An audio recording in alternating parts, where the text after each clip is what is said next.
In this lesson, I will show you how to download and install VirtualBox.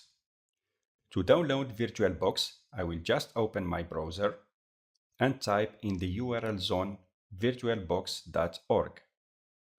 Once the page loads, go to the left side of the page and click on the download link. Next, I will choose the package version corresponding to my host operating system. The latest package available when recording this video is 5.2.10. As I want to install VirtualBox on my Windows machine, I need to download the Windows package. But this package isn't available for technical reason as mentioned. If you are on a different operating system, choose the corresponding package.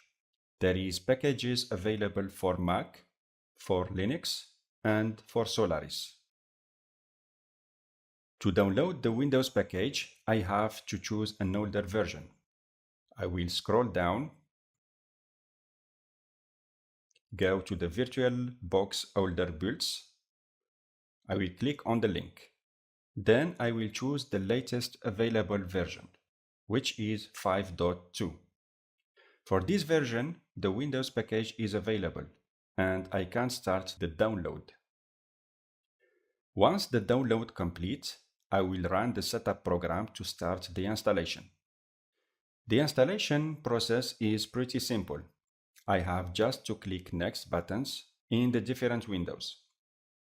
Here I get a warning that the installation program will reset my network connection and I will lose temporarily my connection. It doesn't matter, I will just click Yes to continue the installation. Windows warned me that the program I am installing tries to make changes to my device, and if I want to allow that, I will answer yes.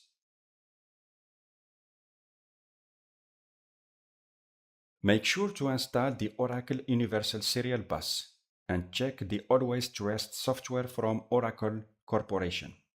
This way you are sure that the VirtualBox will work properly and will not be misbehaving because your operating system is blocking some of its programs, considering them as untrusted. I will click Install button to continue the installation. And that's it. Click on the Finish button and you are done.